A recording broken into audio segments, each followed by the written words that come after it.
Please please please আমি হাত জোর করে বলছি, আজকের স্টোরিটি শুধুমাত্র মেয়েরা শুনবেন। তবে মেয়েদেরকে একটা কথাই বলছি যে আজকের স্টোরিটি তোমরা প্লিজ একটু শুনে যাবা। খুব বাজে একটা স্টোরি। তো মেয়েদেরকে সতর্ক করার জন্যই আজকের আমার এই গল্পটি তুলে ধরার জন্য চলে আসলাম। প্লিজ মেয়েরা, তোমরা একটু সবাই শুনবা, বিশেষ করে অবিবাহিত মেয়েরা বা বিবাহিত মেয়েরাও শুনতে পারো, অনেকে আছে পরক্রিয়াও করে। তো আগে থেকেই শুনে রাখলে হয়তো বা খারাপ পথে নাও যেতে পারো বা খারাপ একটা সিদ্ধান্ত নাও নিতে পারো। তো এই নিয়েই হচ্ছে আমার আজকের স্টোরিটি। কথা না বাড়িয়ে চলো শুরু করা যাক আজকের স্টোরির মাঝে আমরা কি শুনতে পারি এবং কি জানতে পারি। তো আজকের স্টোরিটি শেয়ার করেছেন একজন মেয়েটি নোয়াখালী থেকে শেয়ার করেছেন তার ছোট্ট একটি জীবনের বয়ফ্রেন্ড নিয়ে একটা লাভ স্টোরি। মেয়েটির নাম অর্পিতা শেয়ার করেছে যে আপু, আমি যখন ক্লাস 9-এ পড়ি তখন একটা ছেলেকে ভালোবেসে ফেলি। ওকে, ভালোবাসার পর তার সাথে আমার সম্পর্কটা প্রায় 1 বছর পর্যন্ত গিয়েছে। ওকে, যখন আমি ক্লাস 10-এ উঠলাম তখন তার সাথে আমি আরও গভীর সম্পর্কে জড়িয়ে গেলাম। তার সাথে আমার রেগুলার রুম ডেট করা হতো। তার সাথে একটা পর্যায়ে আমার প্রতিনিয়ত ফিজিক্যাল হতো, কিন্তু কখনো কোনো দিন কেউ জানতো না বা আমার ফ্যামিলিও জানে না বা তার ফ্যামিলিও জানে না। তো আমরা দুজনই হচ্ছে অনেক মজা করতাম, অনেক মাস্তি করতাম। কে জানতো যে লাস্টে এত খারাপ একটা অবস্থা হয়ে যাবে আমার, বা সে আমাকে এত কষ্ট দিবে। যাই হোক, তার সাথে আমার প্রায় 3 মাসের মতো ফিজিক্যাল করা হয়েছে। তো আপু আসলে কি জানেন, মেয়েরা হচ্ছে এমনই এক হীরার টুকরো, যেটার মধ্যে হচ্ছে একটা মধু থাকে।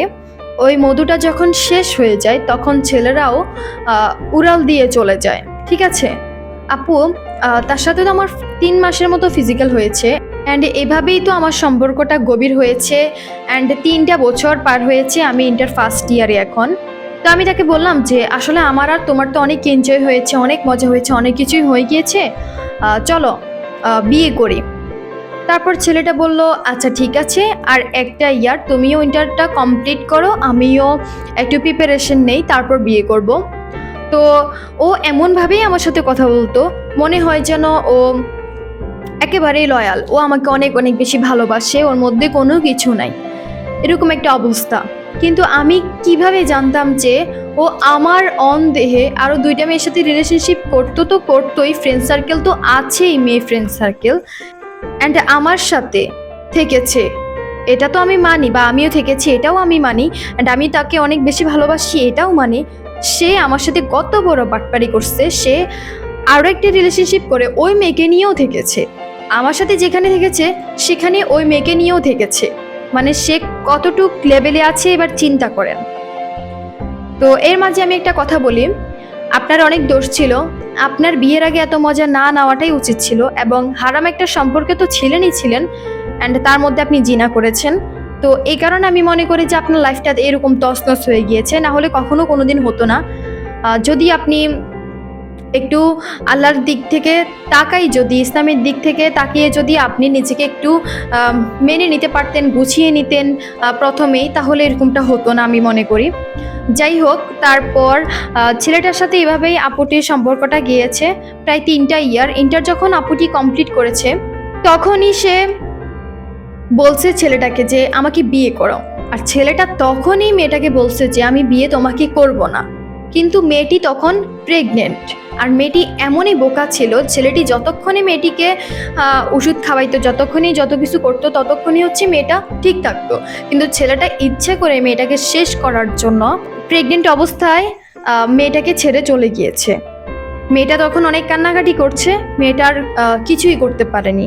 দেখতে দেখতে ওনার 8 মাস হয়ে গিয়েছে মেয়েটির। ঠিক আছে, তো 8 মাস হয়ে যাওয়ার পর হঠাৎ একদিন আমার আরও বেশি বমি হচ্ছে, অ্যান্ড পেটটা অনেক বেশি বড় হয়ে গিয়েছে। আমার পরিবারের মধ্যে আমার মা অনেক মেরেছে, আমার বাবা অনেক মেরেছে, এখন আমাকে নিয়ে এদিকেও যেতে পারে না, ওইদিকেও যেতে পারে না। লাস্ট পর্যন্ত আমার একটা মেয়ে হয়েছে। এখন আমি কোন দিকে যাব আপু, আমি কোন দিকে যাব এখন? মেয়ে হওয়ার পর আমার মা আমাকে ঘর থেকে বের করে দিয়েছে, আমার বাবাও আমাকে ঘর থেকে বের করে দিয়েছে, আমাকে ত্যায্য সন্তান করেছে। তারপর আমি এই মেয়েকে নিয়ে কোথায় যাব, কি করব? তারপর আমি আমার একটা ফ্রেন্ডের বাসায় গেলাম, ওখানে যাওয়ার পরও ও আমাকে অনেক ঘৃণা করতেছে। তারপর বললাম তোদের কাজ টাজ করে দিব, আমাকে শুধুমাত্র একটু রাখ, ওখানে আমি আছি। তো আমার মেয়েটাকে আমি আসলে ভালোভাবে আদর যত্ন করে বড় করতে পারছি না, আর তাকে কিসের পরিচয় দিয়ে আমি বড় করব। অবহেলায় আমার মেয়েটাও অনেক অনেক কান্না করতো, দুধ খেতে পারতো না। তারপর তাকে আমি ভালোভাবে ট্রিটমেন্ট করতে পারি নাই। আমার মেয়েটাও নিউমোনিয়া টাইফয়েড হয়ে শ্বাসকষ্ট হয়ে মারা গিয়েছে। এবার আছি আমি। মেয়েটার প্রতি আমার ভালোবাসা জন্মে গিয়েছে, হাজারো হোক আমি মা জাতি। আমি তাকে বারবার বলেছি আমার জীবন শেষ হয়ে গিয়েছে, তুমি আমাকে ছেড়ে গিয়ে কি ভালো আছো? দেখেন কতটা নির্যাতন হতে পারে, কতটা পাষাণ হতে পারে একটা মেয়ের সাথে এত খারাপ কিছু করে, এত বাজেভাবে বাটপারি বেইমানি ছলনাময়ী করে তার জীবনটা শেষ করে দিয়ে তাকে খেয়ে দিয়ে ছেড়ে দিয়েছে।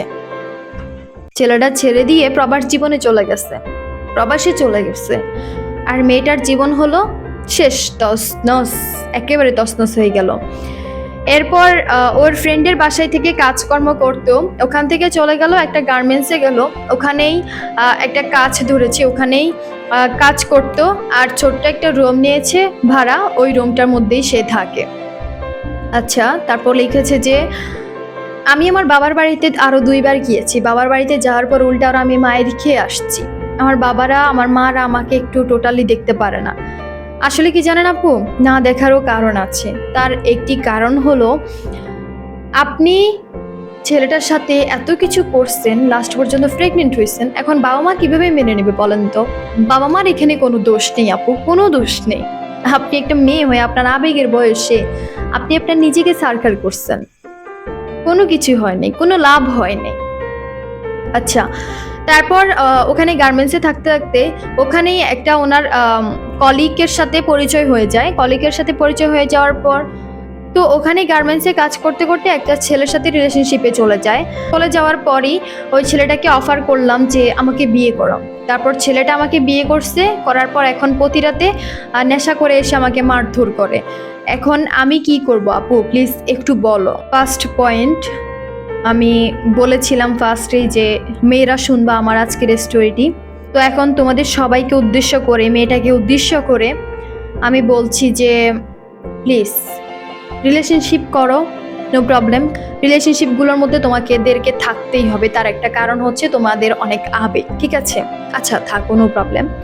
কিন্তু প্লিজ এই যে কিছু ছেলে আছে, তোমাদের ভালোবাসার মানুষ আছে, এদেরকে খুব সহজে ট্রাস্ট করবা না প্লিজ। ট্রাস্ট করে একটা রুমে তার সাথে থাকতে যেও না। যদি যাও তাহলে তোমাকে তোমার এই জীবনের শেষটুকু দেখেই ছাড়তে হবে। ওই ছেলে তোমাকে শেষ করে দিবে এই আপুটির মতো।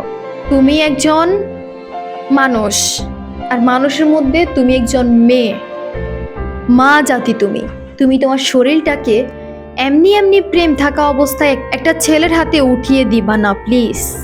যতক্ষণ না বিয়ে করছো, যতক্ষণ না তাকে সাইন দিয়ে নিজের করছো, ততক্ষণ পর্যন্ত নিজের কাছের ধারের কাছেও আসতে দিও না প্লিজ। যদি দাও তাহলে আমি মনে করব যে তোমার নিজের জীবনটা তুমি নিজেই শেষ করতেছ। তাই আমি বলবো যে প্রেম করো, নো প্রবলেম, বাট ফিজিক্যালের দিক দিয়ে টোটালি যাবা না। নিজেকে এমনভাবে রাখবা ভালোবাসার মানুষের কাছে যে তোমার দাম তোলা, তোমার দাম এমন যে তোমাকে বিয়ে করে তারপর তার কাছে নিতে হবে, এরকম একটা ভাব তোমার কাছে রাখতে হবে, ঠিক আছে? এত সহজে শরীরটাকে বিলিয়ে দিও না ছেলেদের কাছে। আর যদি কোনো ছেলে আমার ভিডিওটা যদি দেখেও থাকো, তাহলে তোমাদেরকে বলছি প্লিজ একটা মেয়ের শরীর এভাবে উপভোগ করার চেষ্টা করবা না, যতক্ষণ না সাইন দিচ্ছ, যতক্ষণ না সাইন দিয়ে নিজের করে নিচ্ছ, ঠিক আছে? আল্লাহর কাছেও ভালো পাবা, বন্দার কাছেও ভালো পাবা, ভালোর জন্যই বলছি। তো আপু, আপনি বলেছেন আপনাকে একটা সলিউশন দিতে। আপু প্লিজ আপনাকে একটা কথা বলি, আপনি এই সম্পর্কটা থেকেও আপনি লিভ নেন। আপনি একা থাকেন, আপনি একা কাজ করেন, একা নিজেকে সেটেল করেন, অ্যান্ড যদি এর মধ্যে ভালো কাউকে পান বিয়ে করেন। কিন্তু এই ছেলে তো আপনাকে মারধর করে, আপনাকে ফিজিক্যালি আপনাকে অনেক টর্চার করে, আপনাকে মানসিক দিক দিয়ে অনেক টর্চার করে। আপনি এতগুলো টর্চার কিভাবে নেবেন? আপনি কাজ করবেন নাকি সংসার করবেন নাকি তার মায়ের ধর খাবেন বলেন? তো প্লিজ ভালো একটা সিদ্ধান্ত নিয়ে আপনি আপনার পরিস্থিতি অনুযায়ী কাজ করেন। যেহেতু জীবনটাকে পুরো শেষ করে দিয়েছেন, ফ্যামিলির কথা মতো চলেননি, আবেগের বয়সে নিজেকে একেবারে নিজের শরীরটা বিলিয়ে দিয়েছেন ছেলেটার কাছে, লাস্ট পর্যন্ত আপনাকে ছেলেটা ছেড়ে দিল জানোয়ারের মতো, খুব স্বার্থপরের মতো, নির্যাপরের মতো। তো প্লিজ আপনি এবার একটু ভালো থাকার চেষ্টা করবেন, ঠিক আছে? আপনার পরিস্থিতি অনুযায়ী সিদ্ধান্ত নেবেন। আর প্লিজ প্রিয় ভাইয়েরা, আপনারা প্লিজ এভাবে একটা মেয়ের জীবন ধ্বংস করবেন না। মেয়েটার শরীর যদি আপনাকে বিলিয়ে দেয় তাহলে আপনি মনে করবেন সে আপনার কাছে আত্মসমর্পণ করেছে তার নিজেকে, সে আপনাকে ওর সবটুকু দিয়ে ভালোবেসেছে। এভাবে ছেড়ে যাবেন না প্লিজ, ছেড়ে যাবেন না। আমি একজন ছোট মানুষ হয়ে অনেক বড় কথা বলে ফেলেছি, আমাকে আপনারা সবাই ক্ষমার দৃষ্টিতে দেখবেন। তবে আমি উচিত কথাগুলো আজকের ভিডিওতে বলে গেলাম। সবাই ভালো থাকবেন, যদি কোনো ভুল ত্রুটি করে থাকে ক্ষমার দৃষ্টিতে দেখবেন। আপু আপনাকে অসংখ্য ধন্যবাদ এরকম সুন্দর একটি স্টোরি শেয়ার করার জন্য।